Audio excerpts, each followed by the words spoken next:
Otto Engelhardt fue un ingeniero alemán que vino a Sevilla a finales del siglo XIX con el encargo de dirigir la Compañía Sevillana de Electricidad, y fue un hombre que se destacó por su defensa de la libertad y de los derechos humanos. Cuando viene a Sevilla, pues a principios del siglo XX, pues se establece aquí en San Juan de Alnafarache. Compra esta finca y se hace esta casa, Villa Chaboya. Sí, es una casa de las que eran muy comunes en aquella época, en lo que se podía llamar una casa neomudéjar o morisca. Es decir, ese estilo era la manera de apreciar una cualidad propia del lugar de andaluza o sevillana dentro de del tipo de edificios de vivienda unifamiliar que entonces se extendió muchísimo, ¿no?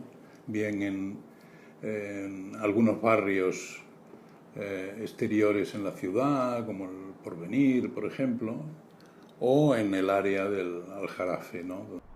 El nombre de Villa Chaboya proviene del cerro que está a la espalda. Esta parte de la cornisa del Aljarafe pues se llama el Cerro Chaboya. Los elementos regionalistas se vinculan a esta idea de que el regionalismo sería una manera propia de expresar mediante un lenguaje formal atributos propios de nuestra región, propios de Andalucía. Pensamos que quizás el proyecto de la casa lo hiciera Aníbal González, no tenemos esa confirmación en documental, pero quizás a lo mejor no Aníbal González, sino otra persona afín. Es verdad, esta obra se ha atribuido habitualmente a Aníbal González, pero no es una excepción esta atribución, esto es normal. La atribución a Aníbal González es porque Aníbal González tiene tanta fuerza como arquitecto, es el arquitecto con más reconocimiento popular en la Sevilla contemporánea, que cuando se ve una obra de este tipo regionalista, el impulso primero es adjudicársela a Aníbal González.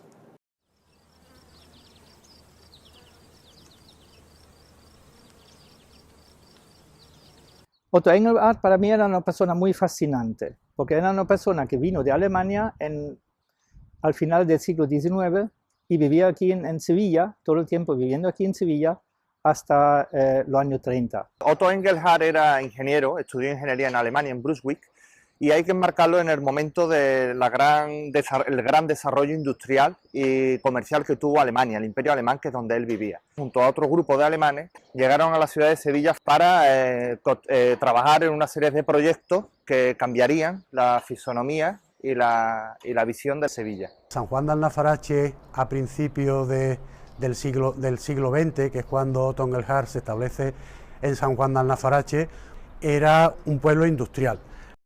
Él hizo los estudios de ingeniero en Berlín al final del siglo XIX. Y entonces parece que él empezó a trabajar por la AEG. Y la AEG era propietaria de la fábrica de electricidad de Sevilla. La vida de Otto Engelhardt fue larga y fue muy nutrida de acontecimientos y hechos. La verdad que fue un hombre de un carácter muy enérgico, un hombre muy activo, muy trabajador. Y entonces él estuvo embarcado en muchos proyectos a lo largo de su vida y todos ellos apasionantes. Desarrolló su carrera de ingeniero en Sevilla, participando y colaborando en montones de proyectos que modernizaron la visión de la ciudad de Sevilla. Estamos hablando de la llegada de la luz eléctrica, también estamos hablando de los tranvías. De hecho, en Sevilla popularmente se le llegó a conocer como Otto, el de los tranvías. Él era la persona que había electrificado el transporte. Antes eran los caballos que tiraron las carrojas, pero él introdujo la electricidad y el tranvía. Él modernizó Sevilla, era una persona importante para ese aspecto. En la Primera Guerra Mundial se tiene que reinventar y funda en San Juan de Alnafarache un laboratorio, Laboratorio Sanavida, que está aquí debajo. Mientras Engelhardt vivía en Sevilla durante más de 40 años, en Alemania hubo unos cambios enormes. Esto es un poco la historia, ¿no? O sea, el tiempo de Kaiser, del imperio, termina con la Primera Guerra Mundial. Después hay la República de Weimar, la Weimar Republic, y después, cuando termina la Weimar Republic, entra en el poder el nacionalsocialismo en Alemania. Entonces, Engelhardt ha vivido todo eso, pero desde aquí. Y lo interesante es que él parece saber muy bien lo que pasa en Alemania. Él tiene un juicio muy interesante y muy fundado, lo que sorprende hoy en día, porque él publicaba en algunos periódicos artículos sobre Alemania, viviendo desde aquí en la época que vivía él. Él era una persona interesada en la política, lógicamente, porque también el Kaiser le nombró cónsul honorífico aquí en Sevilla. Entonces él era el representante del imperio alemán antes de la Guerra Mundial y durante la Guerra Mundial. Estoy hablando de la Primera Guerra Mundial, la Gran Guerra. Otto Engelhardt fue un hombre muy activo, muy social, trabó muchísimos contactos y amistades en la ciudad de Sevilla. Fue un hombre bastante popular. Una de esas amistades que merece la pena recordar fue la que trabó con José Laguillo, periodista sevillano.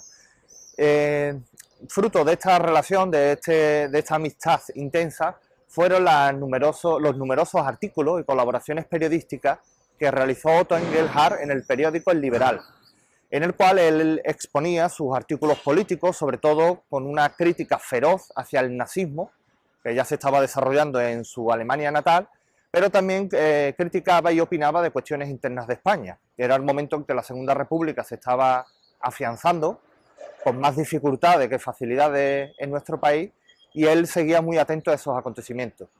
Cuando empieza la República Española, él decide cambiar la nacionalidad y hacerse español, y ser muy orgullosamente español. Él dijo, España es la parte de Europa que es dinámica, allí vienen los impulsos para una sociedad del futuro. Él esas ideas no le pasaron factura, puesto que en ese momento en España era una época muy polarizada, la violencia, por desgracia, se fue afianzando más como método de comunicación política, y entonces Otto Engelhardt empezó a sufrir críticas en España, pero persecución sobre todo de sus antiguos compatriotas, puesto que los servicios nazis de información ya estaban empezando a hacer un seguimiento de su persona, movimientos, dónde escribía, con quién se relacionaba, de esta manera realizando un acoso muy personal hacia su figura.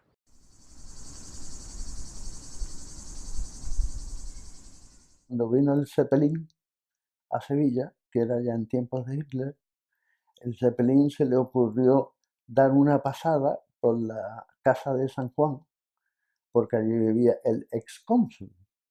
Y entonces el excónsul, que era antinazi, con una bocina, puso su bandera republicana, no la de Hitler, y empezó a insultarlo y a decir que eran unos monstruos y que eso fue realmente notable, ¿no? ¿Qué consiguió con eso? De que la animadversión contra él iba subiendo en el gobierno alemán, y hay documentos de que en la Gestapo ya había anotaciones de que había que eliminarlo. Digamos que era perseguido por los escritos que ya hacía en El Liberal de Sevilla, en el periódico que dirigía José Laguillo. Sevilla es una de las primeras ciudades pues, en caer ante el golpe. El general Tipo de Llano entró aquí en la ciudad de Sevilla y prácticamente se dice que no hubo guerra, porque la resistencia fue tan pequeña que en escasas horas pues tomó la ciudad y gran parte de los pueblos colindantes. Ocurrió eso también en San Juan de Alfarache, donde Otto Engelhard pues vivía. Otto Engelhard es una persona que asesinan en septiembre de 1936 por su comportamiento, porque se enfrentó directamente al fascismo. Las circunstancias que rodean la muerte de Otto Engelhard siguen, a pesar de haber pasado 70 años, todavía sumidas en gran parte en la oscuridad. De hecho, el dato más visible es que no se ha logrado encontrar todavía el sitio exacto donde yacen sus restos mortales. Otto Engelhard, en el año 36, unos meses antes del alzamiento militar de julio que dio lugar a la guerra civil, él estaba enfermo, era un hombre que arrastraba ya casi 70 años y tenía unas ciertas dolencias ya físicas. Fue ingresado en el hospital de las Cinco Llagas y en el momento en que estalló el alzamiento militar, el 18 de julio de 1936, él permanecía allí. A los pocos meses, en septiembre, a principios de septiembre, lo sacaron repentinamente de su reposo y tenemos constancia documental que pasó por algunas cárceles, pero a partir de ahí ya su rastro se difumina. La cuestión es que fue fusilado inicuamente, como tantas personas en aquella desgraciada jornada, en septiembre de 1936. Y fue un final muy triste, muy injusto para un hombre que, aunque fuera alemán de nacimiento, fue español sobre todo de corazón y dio tanto a la ciudad de Sevilla y a España en general.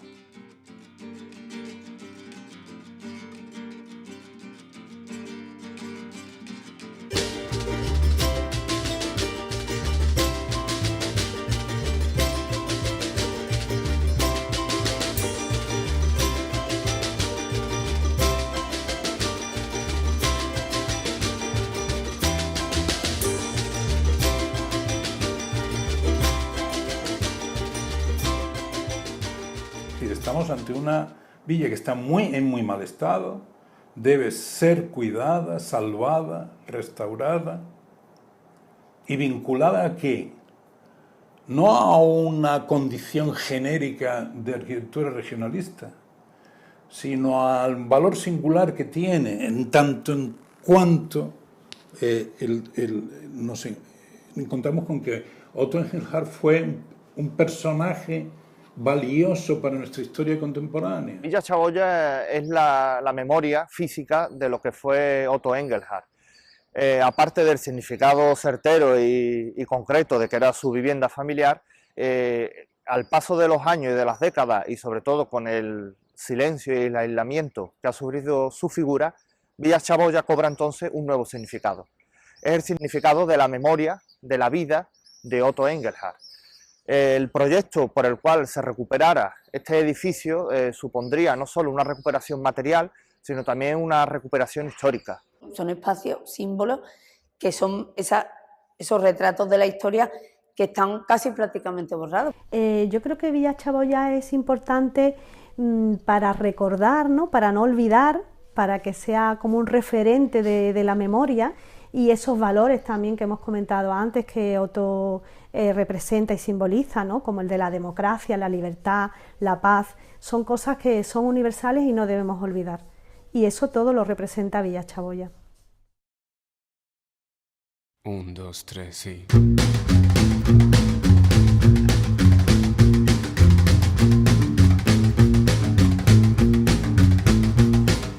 Este es el fuego que todo quema, esta es la furia de la pasión, este es el ritmo que arde en el fondo del corazón.